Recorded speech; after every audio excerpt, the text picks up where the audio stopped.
ব্যাপারে আমি অভিযান পাবলিশার্সের কর্ণধার মারুফ হোসেনকে আমি প্রস্তাবটা দিই এবং উনি এই বই প্রকাশ করতে আগ্রহে তার সম্মতি জানিয়েছিলেন এবং আজকে এই বইটির শুভ উদ্বোধন হতে চলেছে। আমি জানি না পাঠক সাধারণ কেমনভাবে নেবেন এই লেখা।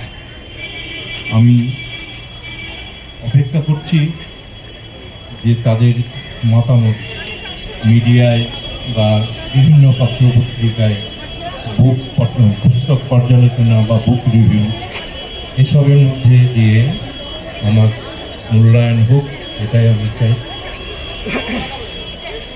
আমি আজকে বিশেষ আনন্দিত যে এই বই উন্মোচন করবেন বিশিষ্ট প্রাবন্ধিক, ইতিহাসবিদ এবং লেখক আমাদের গৌতম রায় মহাশয়। আমি ভীষণ আনন্দিত যে আমার ইতিহাস পর্বের লেখাগুলো যেখানে ওনার রেফারেন্স আছে, আরও অনেক দেশি বিদেশি ঐতিহাসিকদের রেফারেন্স আছে, সেই গৌতম রায় মহাশয় এই বইটি পাঠক সমক্ষে তুলে ধরবেন, উন্মোচন করবেন। এটা আমার কাছে একটা পরম প্রাপ্তির বিষয়। আমার মঞ্চে আছেন আমার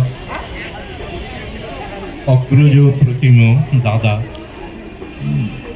আব্দুল মুহিত সাহেব। তিনি আমার গ্রামেরই সুসন্তান। আমি তার হয়ে আছে।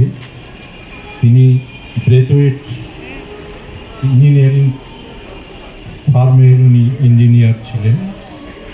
তিনি এই বয়সে আজকে খুশি একটা অনুষ্ঠানে উনি এসে দাঁড়িয়েছেন আমার পাশে, ভাইয়ের পাশে।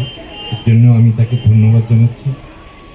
আর আছেন মঞ্চে শুদ্ধসত্য ঘোষ মহাশয়, যিনি কয়েকটি খণ্ডে, প্রায় 9 খণ্ডে মহাভারতের উপরে একটা বিশাল কাজে হাত দিয়েছে শুদ্ধসত্য ঘোষ মহাশয়। তারও বই এই অভিযান পাবলিশার্স থেকে প্রকাশিত হয়েছে এবং হচ্ছে। আজকে মঞ্চে তাদের পেয়ে আমি